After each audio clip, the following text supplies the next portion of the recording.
to go over the bracketology for Division One men's basketball, as in like the 1 through 4 seeds, and obviously there's still time for a 5 seed to move up to a 4 because of conference tournaments, and you could always help yourself move yourself up, like from a 3 seed to a 2, 2 to a 1, 6 from a 7 seed, or you could get worse. We're gonna have to wait and see what happens, and I will also go over like the bubble teams, as in like the last 4 byes to the next 4 out, and their schedule. Quality game schedules besides conference tournaments. If it's maybe there's a team on this list that has just conference tournament starting this week, so we'll have to wait and see. The 1 seeds would be Purdue, UConn, Houston, and Arizona.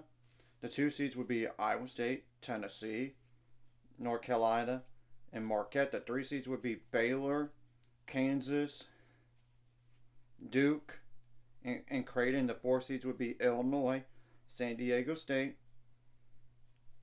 Alabama, and Kentucky. Now, the last 4 byes.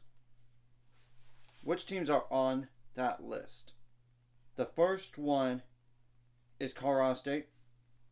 They don't have anything in terms of quality games left in the regular season, just their conference tournament, and that's the Mountain West. Now, FAU, as in Florida Atlantic University, they have Memphis, which I'm only concluding because they're on this bubble list and in the conference tournament of the American.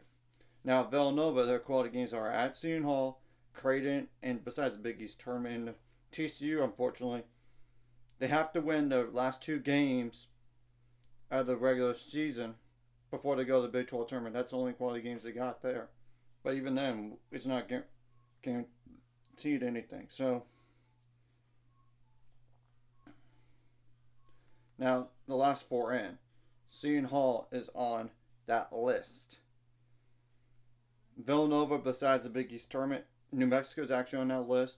At Utah State, besides the Mountain West Conference tournament. Now, Virginia has moved themselves down to the last 4 in.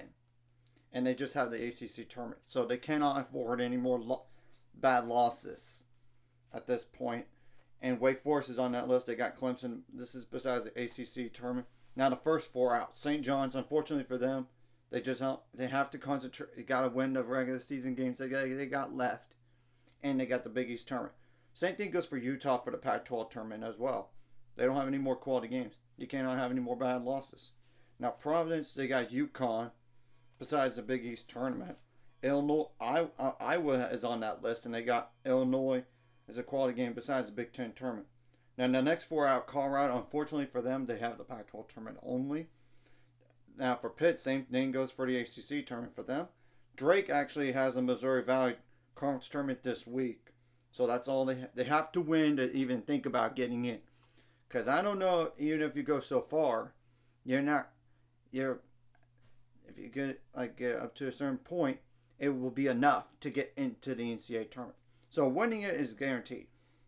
Now Memphis, as we all know, they were up there in the top 10 and skyrocket. And they have at FAU in the American Conference tournament.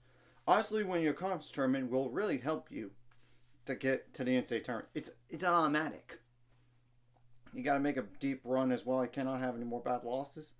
So I'm just telling the truth, and you got to win as many games as possible. And you can't rely on other teams necessarily to try to win either, because you got to control your own destiny and not let somebody else do it for you. Especially if it's down to the committee when they look at the RPI and the net rankings and all that.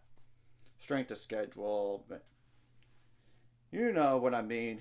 And if you're one of these teams that are automatically in without being on the byes, you try to avoid bad losses so you can move up as much as possible. Though it just depends on the schedule.